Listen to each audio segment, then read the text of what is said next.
Pablito, gracias. Nada, felicitar a María Paula, que realmente hizo una muy buena presentación, con un excelente hilo conductor y unos conceptos de fondo.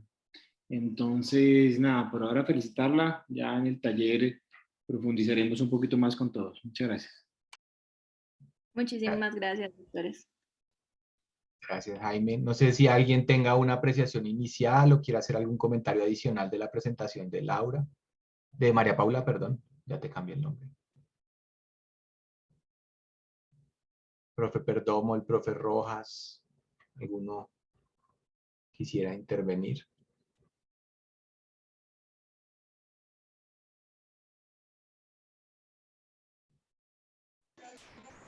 Hola Pablito.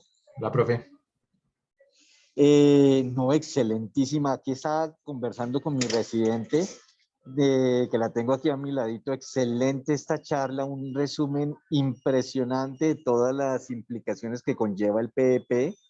Y estábamos justamente hablando de esta última parte de la relación con la hipertensión endocraniana, porque antiguamente el trauma craneoencefálico, que es una de las causas de ese EDA secundario, era un camello en el cual no podíamos supuestamente incrementar el PEP por miedo de incremento de la presión endocraniana, y ya el saber, el tener el conocimiento de que esto realmente monitorizado, por supuesto, no nos va a influir y podemos perfectamente optimizar la ventilación y la distensibilidad pulmonar con el PEP sin que el paciente corra riesgo. Es una cosa muy importante. Yo sí quiero felicitar porque es una charla espectacular. Realmente me gustó mucho. Fue un gran resumen. Felicitaciones. Profe Rojas, muchísimas gracias. ¿Algún otro comentario del auditorio?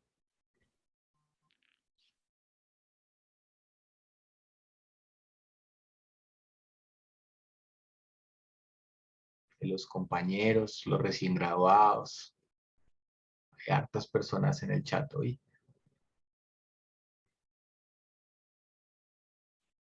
Bueno, María Paula, muy bien, felicitaciones. Realmente fuiste muy clara, muy concisa.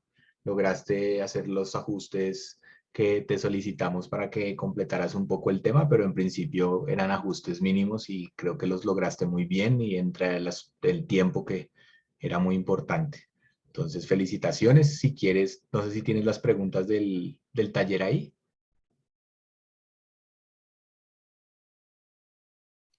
Sí, señor, ya las tengo, ya las pongo. Perfecto.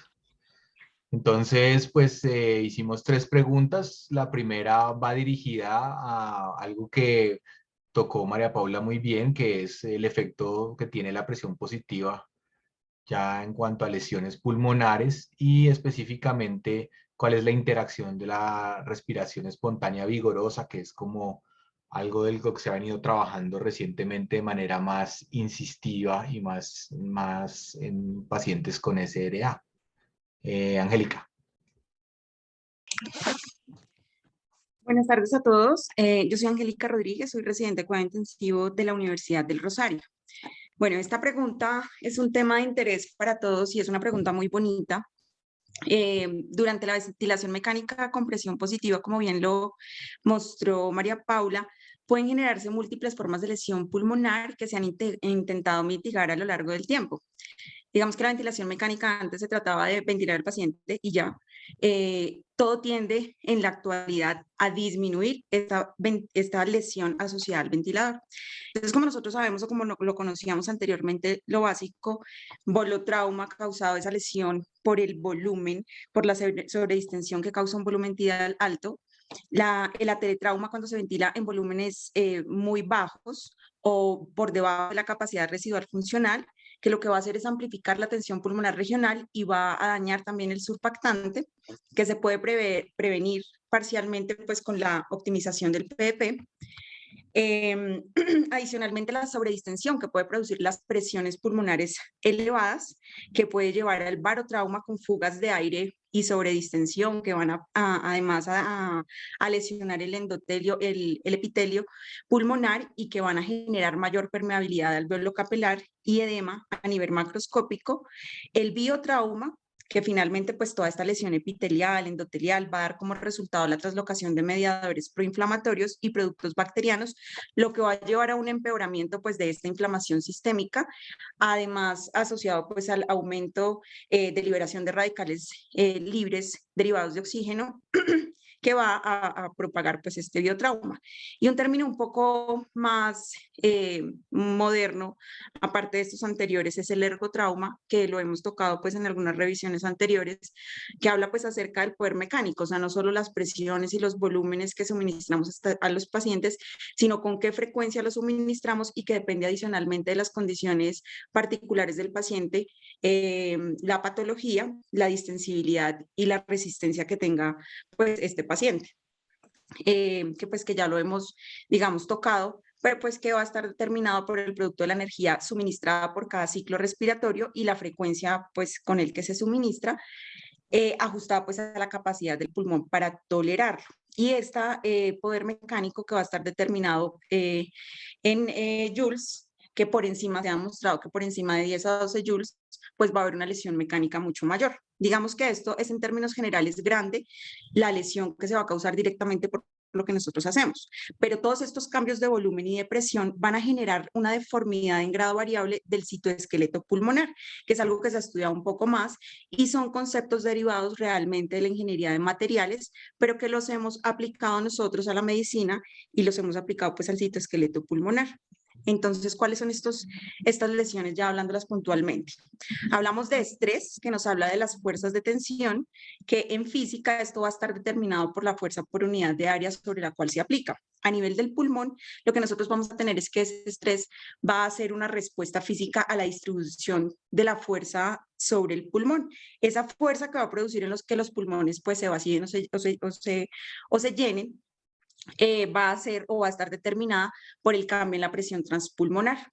Esa presión transpulmonar va a ser la diferencia entre la presión alveolar y la presión del interior del espacio pleural. La presión transpulmonar realmente no la podemos medir tan fácil en la práctica clínica porque pues la presión pleural, que una manera o un derivado con el que lo podemos medir va a ser la presión esofágica, pues no lo hacemos de forma de rutina. Entonces nos queda la presión alveolar, que en inspiración va a estar determinada por la presión plató y en expiración va a estar, o meseta, y en la expiración va a estar determinada por el PP. Por lo tanto, pues estas dos mediciones van a ser importantes, o estas dos presiones. Como la mayor lesión va a estar dada cuando el alvéolo se insufla mucho más, pues la principal el derivado o el subrogado que nosotros hemos determinado con el tiempo para mirar el estrés del pulmón va a ser la presión meseta. Pues digamos que despejando como toda la fórmula con lo que nos queda. Por otra parte va a estar el strain, que es la respuesta biofísica traducida en deformidad, que tanto se deforma nuestro alvéolo cuando le suministramos determinado volumen. Y esto va a estar pues dado por la deformación en grados variables del citoesqueleto pulmonar al volumen corriente y a los cambios de volumen corriente, o sea, la diferencia entre el volumen del final de la inspiración y de la expiración. En otros términos, pues el strain va a estar determinado a los cambios de volumen corriente sobre la capacidad residual funcional. Algo importante es que este strain puede ser un strain dinámico, que es en cada ciclo respiratorio que tanto se distiende este alvéolo, sí, con los cambios de volumen, y por eso tendemos a manejar volúmenes más bajitos. Y por otra parte va a estar el strain estático, que va a estar determinado principalmente por el PP. Por lo tanto, si nosotros pensamos que en frecuencia, en cada ciclo respiratorio, pues vamos a generar o vamos a darle al alvéolo un strain, pues preferiríamos tener un strain estático, y no dinámico, y optimizar el PP con volúmenes bajos. Ahí está pues nuestra protección o nuestra ventilación protectora. Y por otra parte, Scheer, que habla de las fuerzas de cizallamiento y está muy determinado por la interdependencia alveolar. cuando digamos que el estrés y la tensión o el estrés y el strain se van a distribuir espacialmente de una manera heterogénea, porque pues algo importante a destacar es que esta lesión pulmonar principalmente va a estar dada en aquellos pacientes que tienen un pulmón enfermo. Por lo tanto, estos parámetros ventilatorios que nosotros tenemos como de protección pulmonar, pues principalmente van a estar orientados a estos pacientes. ¿Qué quiere decir? Que estos pacientes con pulmón enfermo van a tener unidades heterogéneas, son unidades alveolares que van a estar bien reclutadas y otras que no lo van a estar. Por lo tanto, ese strain y ese estrés van a, digamos, a repartirse de una manera no uniforme entre todo el pulmón y va a someter a los alveolos pues a una lesión diferente. Adicionalmente, por esta interdependencia alveolar, los alveolos, digamos, si hay un alveolo que está telectásico o que se sobredistiende por por ese compartimento o un tabique interalveolar que va a compartirlo, los alveolos vecinos también van a verse deformados y por lo tanto también van a verse sometidos a una lesión pulmonar.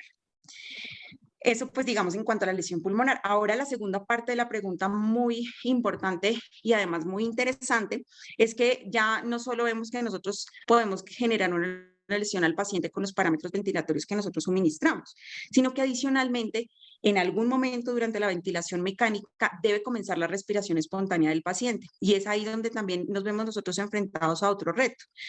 Por una parte, la respiración pues espontánea va a presentar un riesgo clínicamente importante de lesión pulmonar por dos cosas principales. Una, lesión pulmonar, por lesión pulmonar autoinfligida por el paciente, que ahora se conoce como PCLI, y por otra parte, la lesión diafragmática, que la vamos a conocer como miotrauma.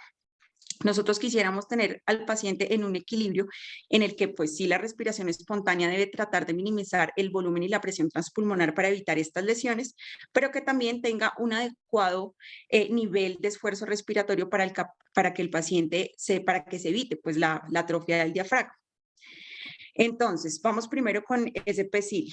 Hay algunos mecanismos particulares por los cuales se produce. Por el estrés pulmonar global excesivo, que pues es el que vemos que si el paciente pues está con un esfuerzo expiratorio vigoroso, importante, pues va digamos, a propagar o a elevar un poco más esas lesiones ya descritas. El estrés pulmonar regional excesivo, porque la tensión mecánica y la deformación no se van a distribuir de forma uniforme durante la inspiración, sino que estos esfuerzos inspiratorios van a generar oscilaciones entre la presión transparietal en regiones consolidadas dorsales, lo que va a resultar en un movimiento de aire de regiones no dependientes a regiones dependientes con un fenómeno de pendelón. Además, algo importante es que el impulso respiratorio excesivo puede abrumar los reflejos de protección pulmonar, por ejemplo, el reflejo de inhibición de insuflación de Hering-Breuer, lo que a su vez pues, va a conducir a volúmenes corrientes elevados y va a promover una mayor lesión e inflamación pulmonar. Otro mecanismo es la presión transvascular y el edema pulmonar, porque la presión negativa por un esfuerzo respiratorio aumentado va a elevar la presión transvascular, que va a ser ese gradiente de presión que impulsa la migración de líquido a través de los vasos pulmonares y pues va a generar edema pulmonar. Y por otra parte, el otro mecanismo van a ser las asincronías, que obviamente con el ventilador pues van a aumentar estas lesiones. Y la segunda parte de esta lesión con la ventilación espontánea es el miotrauma. Se describe que alrededor de 50% de los niños con ventilación mecánica van a experimentar atrofia del diafragma y son datos que se han encontrado también en adultos. Hay 4 formas separadas de miotrauma. La primera es sobre asistencia al ventilador y esto se da porque quizás nosotros tenemos unos parámetros muy altos para el paciente y esto genera una carga muscular insuficiente y por lo tanto hay un desuso y una atrofia y un daño de las miofibrilas. El segundo mecanismo es la baja asistencia al ventilador. Esto va a generar miotrauma de asistencia insuficiente, es decir, el diafragma, ya que nosotros no tenemos unos parámetros pulmonares suficientes para las demandas del paciente, va a generar un exceso de carga muscular, una interrupción del sarcómero y una fatiga contráctil que va a generar una hipertrofia del diafragma y también pues, lesión diafragmática. Y por otra parte va a estar, o un tercer mecanismo, el miotrauma excéntrico, que va a estar generado por la disincronía del paciente con el ventilador. Esto va a generar una carga muscular excéntrica y lesiones cuando hay una presión sumada con la que nosotros damos, de la ventilación o del esfuerzo del paciente excesivo con la ventilación que le estamos dando. Y un cuarto mecanismo para la lesión diafragmática va a ser el miotrauma expiratorio por PPs tan altos. Lo que pasa es que cuando hay PPs tan altos van a desplazar al diafragma, no van a permitir una contractilidad adecuada del diafragma y esto va a generar atrofia de este. Y estos son como los mecanismos, digamos, generales que causan la presión positiva en los pacientes.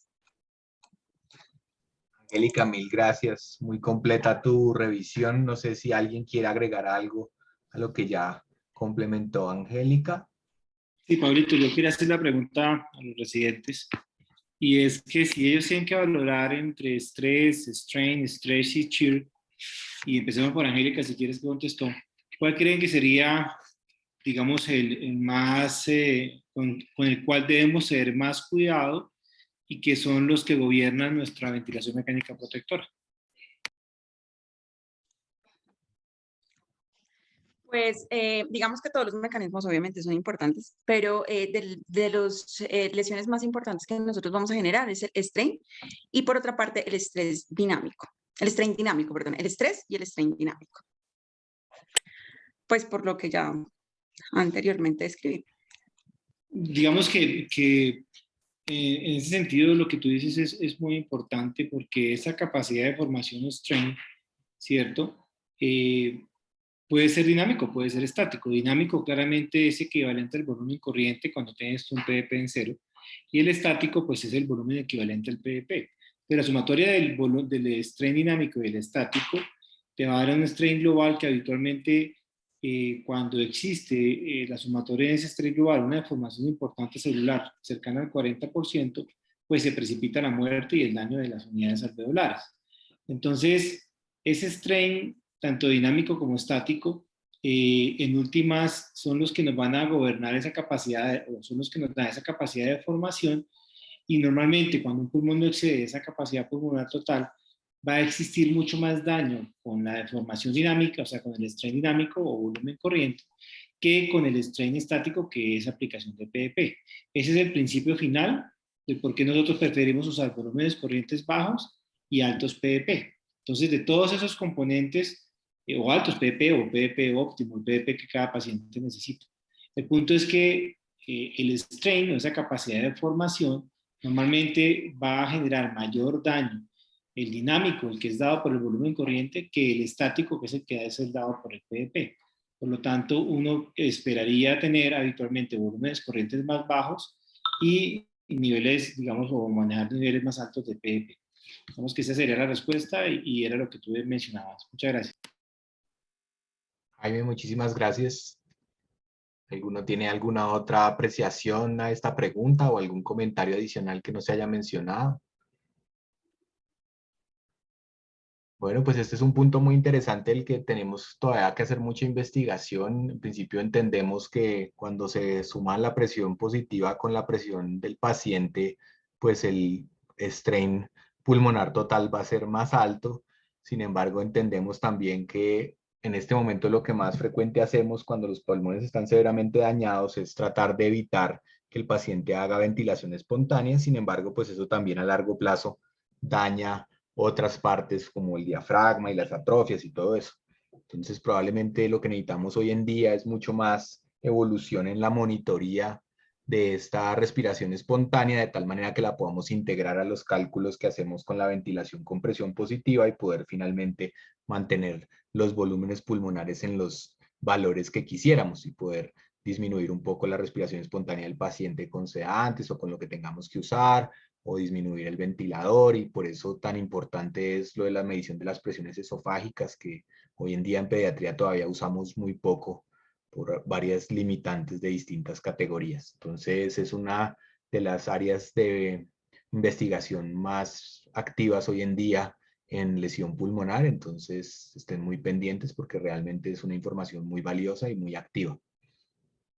La siguiente pregunta entonces va orientada, clásicamente pues entendemos cómo son los efectos hemodinámicos que produce la presión positiva, y Paula pues hizo una presentación muy detallada y muy clara de cada uno de los efectos en cada uno de los compartimentos cardíacos, pero con frecuencia estamos viendo cada vez más el uso en distintos escenarios de los vasodilatadores sistémicos o inhalatorios. Entonces, la pregunta sería, ¿cómo cambian esos efectos hemodinámicos ante estos vasodilatadores? ¿Es peor el efecto? ¿Es menor el efecto? ¿Son opuestos? ¿Cómo funciona? Ricardo. Bueno, buenas tardes a todos. Ya como María Paula muy bien explicó en su charla y pues retomando un poco el tema pues del PEP para responder la pregunta inicialmente, pues sabemos que la PEP tiene efectos tanto en el ventrículo derecho como en el izquierdo y digamos que en ambos componentes del ciclo cardíaco, tanto en la precarga como en la poscarga. Los parámetros elevados del PP pues nos van a aumentar la presión de la vía aérea, por lo que aumenta la presión transpulmonar. Esto nos va a aumentar la resistencia de la vasculatura pulmonar y esto también nos va a aumentar pues la poscarga del ventrículo derecho. Por otro lado, se va a aumentar el volumen pulmonar, esto aumenta la presión intratorácica y nos va a disminuir el retorno venoso, por lo que también pues, se va a disminuir como tal la precarga del ventrículo derecho. Todo esto pues va a hacer que nos disminuya el volumen sistólico del ventrículo derecho y por lo tanto va a haber una menor precarga del ventrículo izquierdo y ya finalmente también un menor volumen sistólico del ventrículo izquierdo. Entonces con respecto a los vasodilatadores sistémicos inhalados pulmonares, esos van a generar una disminución de la presión arterial pulmonar, por lo que nos va a disminuir la resistencia vascular pulmonar y pues así nos disminuye la poscarga del ventrículo derecho, aumentando la precarga del ventrículo izquierdo y así pues aumentando al final el volumen sistólico.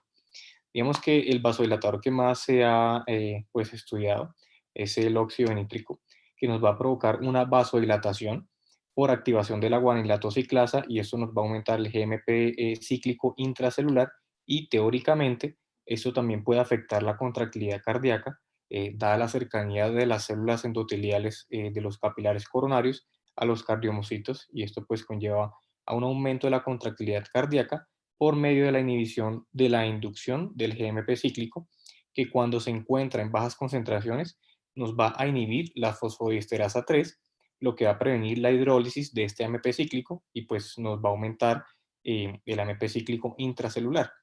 Y por medio de una proteína quinasa, pues nos va a aumentar los receptores de calcio, aumentando así el calcio intracelular y pues así la contractilidad. Pero por otro lado, una alta concentración del GMP cíclico nos va a disminuir la sensibilidad de la troponina al calcio y nos va a disminuir como tal la contractilidad. La diferencia entre tener un GMP cíclico bajo o alto pues va a depender también de la dosis del óxido nítrico, como lo mencionaban pues en la literatura.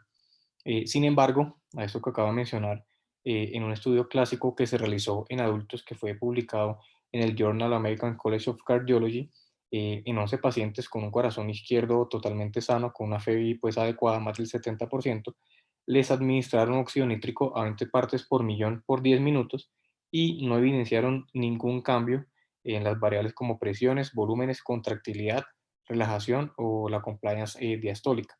Y ellos pues concluyeron que pudo ser más que todo por la rápida inactivación del óxido nítrico libre, que desde que llega pues a los pulmones hasta la llegada de las cámaras cardíacas. Y también encontré un estudio prospectivo que ya fue publicado más reciente en el 2016 en el Intensive Care Medicine por Christopher James y colaboradores, en donde cogieron 198 niños en posoperatorio de cirugía cardíaca bajo ventilación mecánica y fueron divididos en dos grupos, en donde 101 niños recibieron óxido nítrico y evidenciaron que este grupo de niños tenía menor porcentaje de síndrome de bajo gasto, que en ese grupo fue 15%, versus el restante que fueron 97 niños que no recibieron óxido nítrico y estos estuvieron bajo gasto hasta en un 31%, en ambos con una P significativa. Digamos que estos efectos mencionados fueron aún más marcados en niños menores de 6 semanas, que fue 20 versus 52%, con una P significativa, hablando del bajo gasto, entre 6 semanas y 2 años, con un porcentaje del 6 versus 24%, con una P también, también significativa, y pues digamos que en la conclusión no encontraron tampoco una diferencia significativa en los días libres de ventilación mecánica. No sé si alguien más quiera adicionar algo. Ricardo, muchísimas gracias por tu análisis. No sé si alguno hizo análisis de algo diferente, encontró algo diferente, tiene una opinión diferente. ¿Están de acuerdo con Ricardo? María Angélica. Bueno, Angélica Rodríguez, residente de Rosario. Ya he hablado. Bueno, digamos solo una anotación y es que algo que encontré es que como en la interacción que presentó María Paula a nivel ventricular, también depende de si el gasto cardíaco corresponde a una falla ventricular derecha o izquierda. Porque si corresponde a una falla ventricular derecha y nosotros ponemos un vasodilatador, posiblemente lo que vamos a hacer es disminuir la precarga por disminuir el retorno venoso ante una vasodilatación. Pero sí, digamos que la falla ventricular es izquierda, incluso hay algunos artículos que mencionan que se puede usar el milrinone para los pacientes con falla ventricular izquierda que se van a extubar porque la presión negativa pues va a aumentar esa presión transparietal y por lo tanto va a aumentar la poscarga del ventrículo izquierdo y para poderlos extubar pues prefieren usar estos vasodilatadores. Entonces digamos que algo importante a destacar también es tener en cuenta pues el tipo de falla que nos lleva a un gasto cardíaco bajo.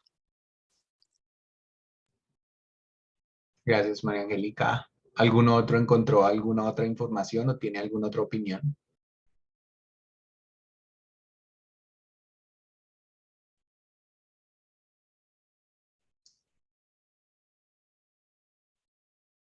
Mario.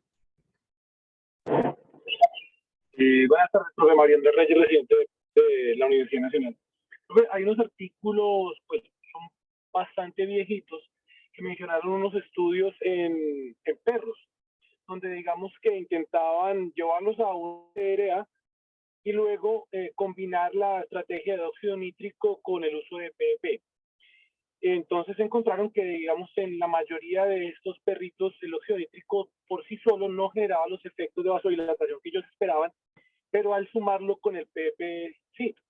Y la hipótesis que plantearon era que el PEP al mejorar el reclutamiento alveolar, digamos que facilitaba la distribución más homogénea del óxido nítrico a nivel pulmonar y eso digamos que mejoraba la respuesta hemodinámica del fármaco. Luego intentaron hacer esto mismo en un estudio muy pequeño de 9 niños donde los catalogaron como respondedores o no respondedores al óxido nítrico. Digamos que encontraron un fenómeno muy similar al asociar el PEP, pero pues quedó como una cohorte muy, muy pequeña para poder hacer digamos que la asociación directa. Gracias, Mario. ¿Alguno encontró otra información? Gina.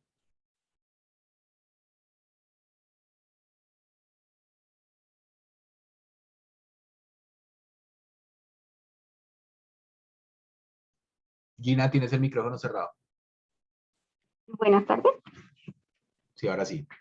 Ahora, Gina Villa, residente de la Universidad Nacional. Con respecto al milrinone, encontré pues como una interacción que puede haber en el momento de recibir también ventilación con presión positiva y era que se había encontrado que habían receptores de fosfoliesterasa 3 a nivel de las células de músculo liso de las vías respiratorias, que entonces el efecto que podría condicionar es que haya una broncodilatación y que finalmente las presiones que se podrían necesitar para ventilar al paciente podrían disminuir tanto a nivel de la presión, sobre todo pues en cuanto a la medición de la presión pico. Entonces era un efecto beneficioso de la adición de un vasodilatador en un paciente con ventilación mecánica.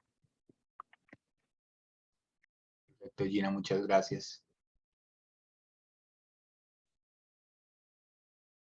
Bueno, pues en principio, un poco lo que buscábamos con esta pregunta es que se empiecen a preguntar el uso de los vasodilatadores y sus efectos hemodinámicos en presión positiva. Ustedes ven que hay algunos estudios tratando de buscarle un uso, sobre todo en patologías. Ven que hay bastantes resultados diferentes, un poco probablemente tiene que ver con que en realidad el efecto hemodinámico va a depender un poco de la causa por la que el paciente tiene hipertensión pulmonar, en el caso de que lo estén usando como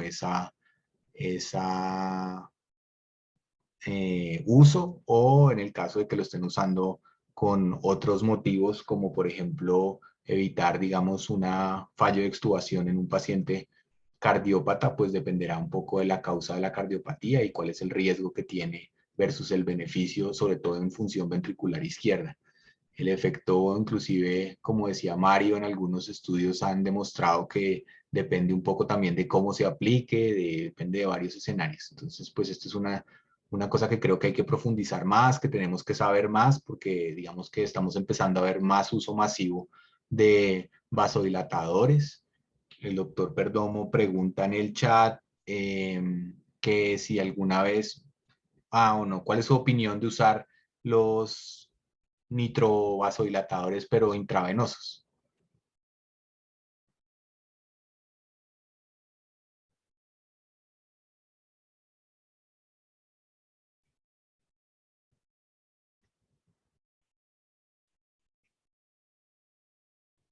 ¿Ninguno leyó nada o tiene alguna idea o tiene alguna experiencia o ha visto que en su centro utilicen nitroglicerina, nitroprusiato?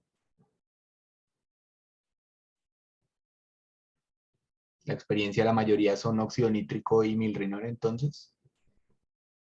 No sé, profe, si quiere hacer alguna intervención, porque veo que nadie le va a contestar su pregunta. Gracias, Pablito. Buenas tardes a todos. No, sí, yo creo que es importante y espero que todavía se utilice nitroprusiato en algunas condiciones médicas que nos toca atender. Y lamentablemente muchas veces vemos con sorpresa que desconocemos que los nitrovasodilatadores intravenosos tienen efectos importantes sobre el aumento del shock intrapulmonar. Entonces no es una condición tan extraña encontrar un paciente que esté en edema pulmonar, ventilado y en una crisis hipertensiva donde de pronto la necesidad de usar nitroprusiato sea considerado y en los cuales muchas veces es desconcertante ver cómo este poderoso vasodilatador empieza a mejorar la presión arterial, pero empeorar la situación de oxigenación. Es algo que tienen que tener en cuenta porque los efectos no son solamente sobre la vasculatura sistémica, sino también sobre la pulmonar.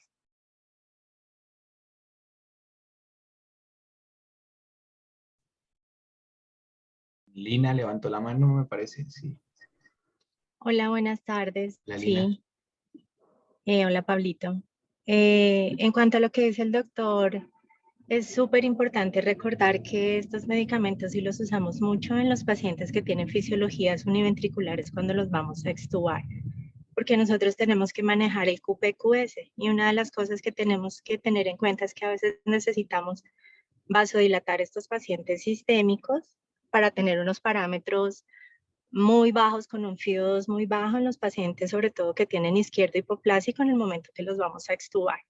Entonces son súper importantes y sí hay que tenerlos en cuenta en los pacientes que tienen fisiologías de un solo ventrículo.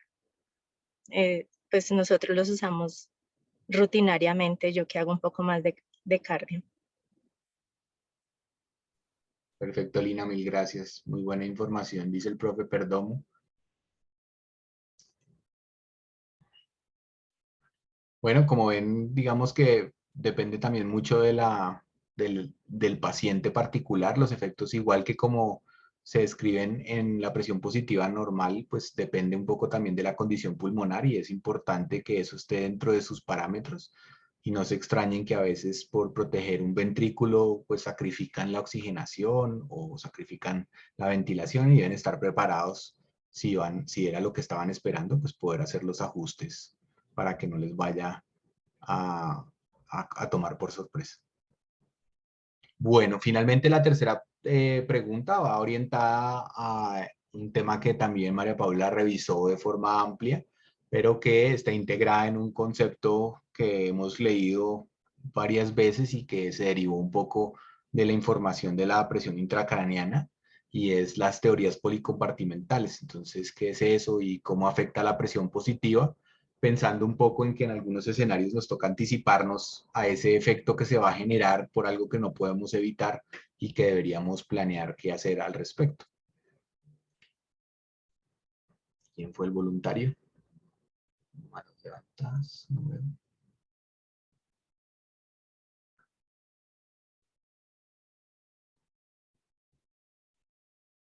¿Alguno va a contestar esa pregunta?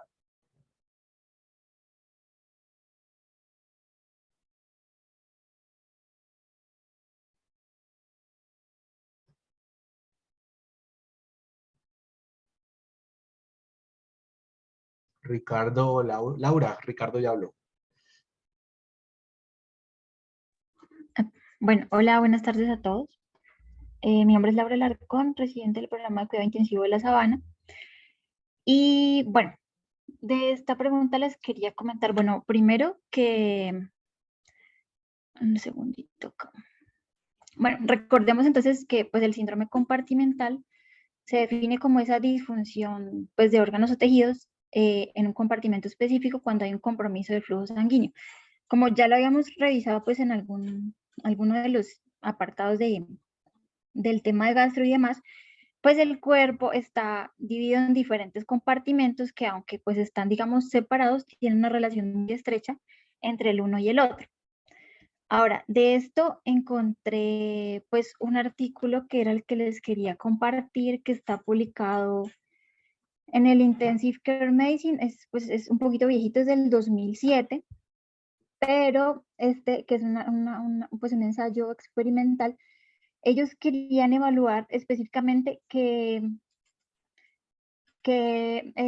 efecto tenía la presión intraabdominal sobre esas variaciones respiratorias, y pues de la mano de esto ya podemos empezar a hablar un poco acerca de qué tiene que ver pues ese diferente compromiso entre un compartimento y otro.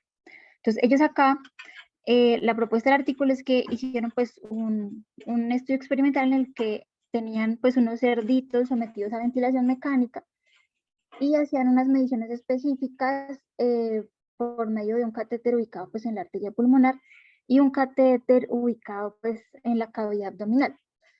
Entonces, estos cerditos que estaban bajo ventilación mecánica, luego los sometían a diferentes, digamos, condiciones de volemia, unos normovolémicos, otros hipovolémicos, y hacían mediciones de la PVC, de la presión de cierre de la arteria pulmonar un poquito, y de la presión intraabdominal.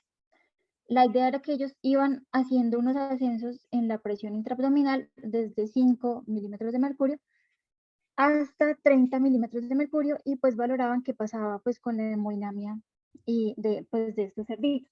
Entonces, digamos, la conclusión de ese artículo fue que esos cambios cíclicos a nivel circulatorio, que como bien nos decía María Paula, por la ventilación con presión positiva, son también dependientes de la presión intraabdominal, y aquí los autores lo explicaban por medio de dos mecanismos. Laura, el micrófono se te está yendo. Ay, ¿aló? Ahí, mejor. ¿Mejor? Ya, bueno.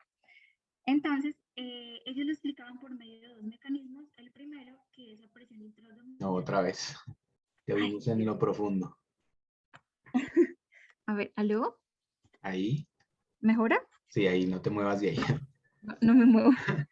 Entonces, como estaba mencionando, ellos explicaban que esos cambios a nivel circulatorio por la ventilación de la presión positiva, que eran dependientes de esa presión intraabdominal, se podía explicar por medio de dos mecanismos. Uno, porque esos aumentos de la presión No, te intraabdominal... perdemos, Laura. Ay, no. Te está fallando el micrófono. No, pero no tengo. Esperen, cambio un poquito acá de posición. Es como que se va yendo cuando vas hablando. ¿Aló? Ahí se te oye bien. Bueno, no sé, probemos acá. Entonces, como les decía, me avisan. Uno de los mecanismos por lo cual lo explicaban es que esa presión de conducción de la vena cava inferior iba a estar determinada por el gradiente de la presión hidrostática entre la cava y la aurícula derecha.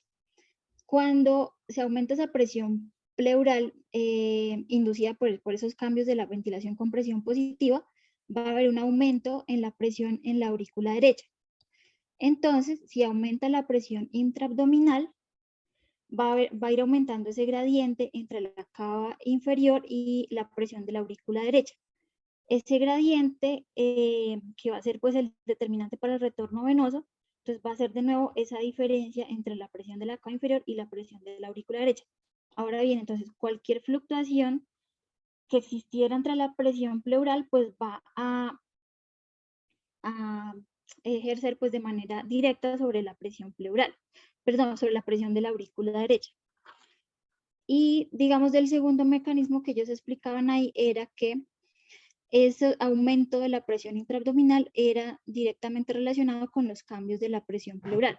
Entonces, cualquier descenso marcado que existiera, perdón, cualquier aumento de la presión intraabdominal iba a llevar a que existiera un descenso marcado de la distensibilidad del sistema respiratorio, evidenciándose con aumentos de la presión media en la vía aérea, lo cual pues iba a significar que para alcanzar esos volúmenes normales tuvieran que tener pues presiones más elevadas en la vía aérea. Entonces, ¿por qué? Pues porque esos aumentos de la presión intraabdominal iban a inducir pues a unos aumentos en la presión intratorácica. Entonces, pues no sé, eso era lo que les quería compartir, digamos, con respecto a relación de, pues entre estos dos compartimentos. Perfecto, Laura, muchas gracias. Ricardo. Bueno, hola a todos nuevamente. Yo también encontré, digamos que otro mecanismo, en la literatura mencionan que gracias a ese PP muy aumentado, se puede dar una consecuencia que es el neumoperitoneo. Y esto se describió en 1944 por Macklin y Macklin, en donde ellos concluyeron que una elevada presión sobre la tráquea pues va a producir la rotura de los alvéolos y paso de aire a través de este espacio perivascular al mediastino, que nos va a ocasionar un neumomediastino, y que en algunos casos ese aire excesivo va a disecar este mediastino hasta alcanzar el retroperitoneo, que va a producir neumorretroperitoneo. Y cuando existe una ruptura alveolar al espacio pleural, nos va a causar neumotórax, y debido a la existencia de pequeños defectos anatómicos pleuroperitoneales, digamos que este aumento de presión va a permitir el flujo bidireccional de aire entre el tórax y el abdomen, pues ocasionando el neumoperitoneo como tal. Encontré dos estudios, uno del 2010 publicado por Bercel y colaboradores en el Critical Care Medicine, en donde cogieron 30 pacientes adultos que estaban bajo ventilación mecánica con injuria pulmonar aguda o SRA, en donde estudiaron las consecuencias de subir el PEP progresivamente, y se dieron cuenta que la presión intraabdominal subía desde 12 más o menos 5 milímetros de mercurio con un PEP de 0 le subió a 13 más o menos 5 milímetros de mercurio con un PEP de 6, y finalmente subió de 20 más o menos 3 milímetros de mercurio con un PEP de 12. Todo esto con una P significativa. Y hicieron la aclaración que no hubo cambio del gasto cardíaco en ningún grupo de pacientes. Y uno más reciente, en el 2020, publicado en octubre en el Frontiers in Pediatrics, Liang y colaboradores realizaron un estudio prospectivo en 2 UCIs, en donde evaluaron esta presión intraabdominal cada 8 horas durante 48 horas en 229 niños que eran menores a 14 años, que no tuvieran ningún antecedente de cirugía abdominal, y determinaron que la presión intraabdominal era un predictor independiente de la mortalidad los 28 días, con un área bajo la curva moderada de 0.74, con un punto de corte de 12.13 milímetros de mercurio, con una sensibilidad de 0.58 y una especificidad de 0.8. Entonces, digamos que concluyendo esto, un aumento del PEP, pues como ya también lo mencionó pues María Paula y Laura, puede aumentar la presión intraabdominal, y esto pues hay que tenerlo en cuenta porque en este estudio pues publicado en el 2020 nos indican que es un factor de riesgo para aumentar la mortalidad de niños. Ricardo, mil gracias. No sé si alguien más tiene alguna opinión del tema o tiene alguna experiencia en el tema. ¿Quiere opinar algo? Lina, y luego Marco. Buenas tardes, muchas gracias. Bueno, primero felicitar a María Paula, que no le alcancé a decir nada y me gustó muchísimo la charla, una charla muy organizada. Explicó muy bien, digamos, los efectos en cada uno de los compartimentos de la presión o de la PIB. Yo quería preguntarles específicamente cuando hablamos de la teoría policompartimental, pues han hablado de cómo interactúa el compartimento torácico y el compartimento abdominal. Pero, ¿qué encontraron o qué revisaron entre la interacción del compartimento torácico y el compartimento del sistema nervioso central? Retomando un poquito lo que decía el doctor Rojas, antes o en algunos momentos se tendía a tratar de ser un poco más, ¿cómo diría yo?, precavidos con el uso de PIP en esos pacientes, pero nos damos cuenta que a la hora de neuroprotegerlos necesitábamos una ventilación adecuada, sobre todo que los pacientes con trauma craneoencefálico, que son la mayoría, no solo tienen trauma craneoencefálico, generalmente son politraumatismos con compromiso pulmonar, con compromiso abdominal. Entonces quisiera saber qué encontraron en cuanto a esta interacción y cómo se defiende o cómo se protege fisiológicamente el sistema nervioso central con la elevación de la presión torácica.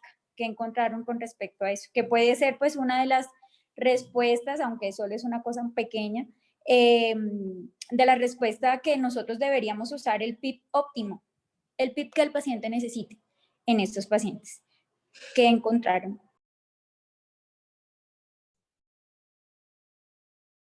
Gracias, Lina. No sé si Marco, que ibas a hablar, ¿quieres contestar la pregunta de Lina?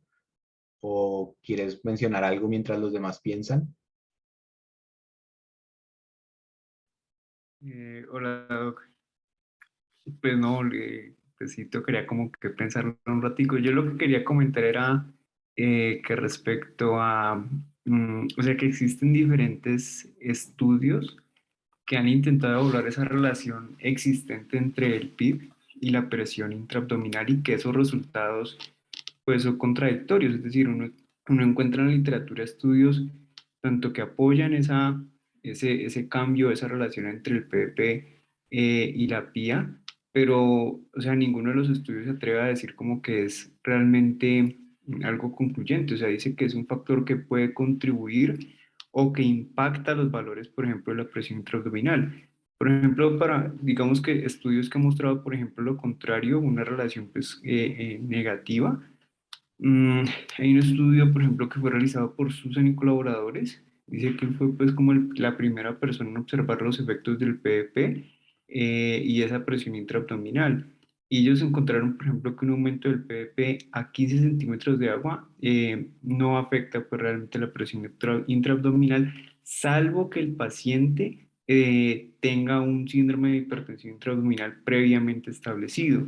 Y así, por ejemplo, hay otros estudios, por ejemplo, Gattinoni, Malbrain y Ferrer, que también han encontrado cambios en o sea, cambios en la presión intraabdominal con el PVP, pero no han encontrado como una asociación directa para poder establecer que sea algo totalmente concluyente.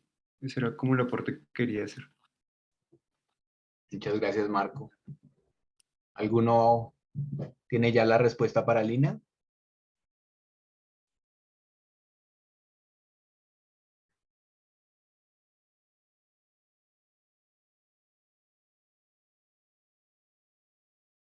¿Nadie?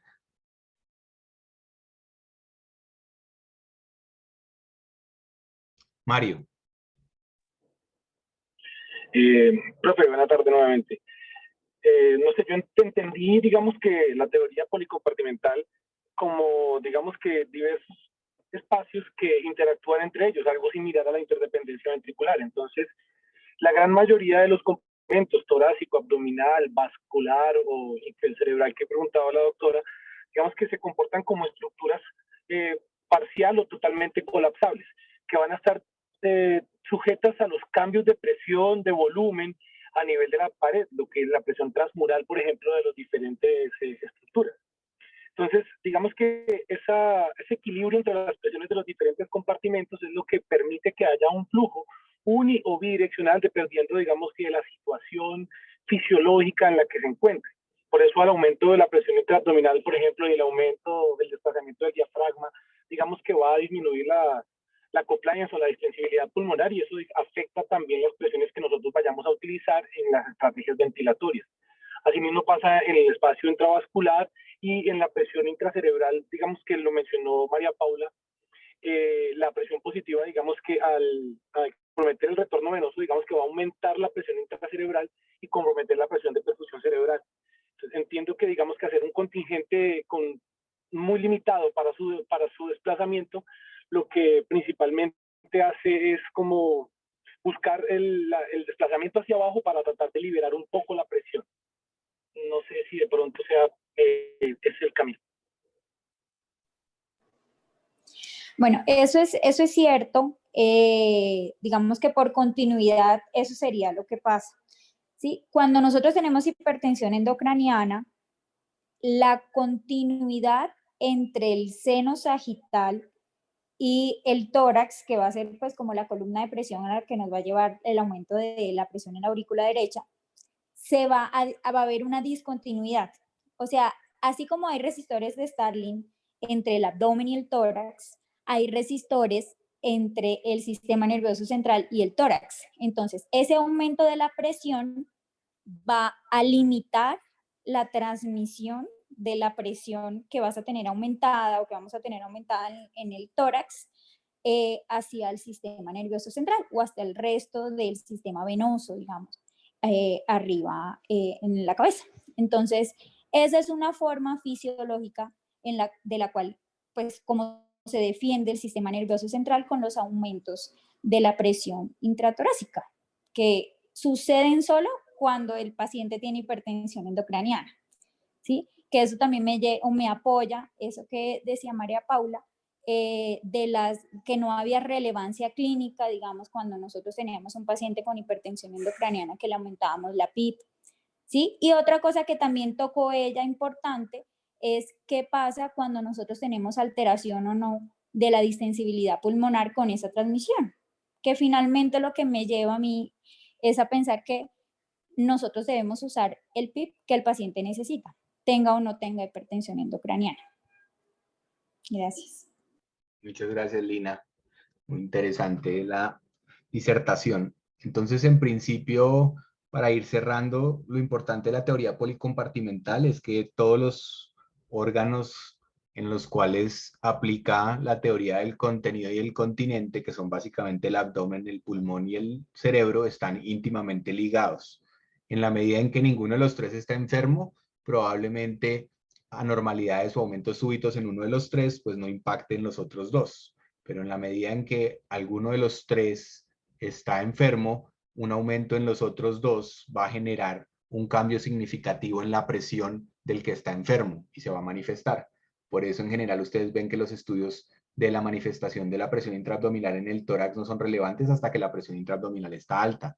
El aumento de la presión intraabdominal no es relevante sino hasta cuando impacta un pulmón que está severamente enfermo por disminución de la distensibilidad torácica, o por ejemplo en el caso de un paciente con politrauma, ustedes pueden ver que la presión intraabdominal puede definitivamente impactar la presión intracraniana.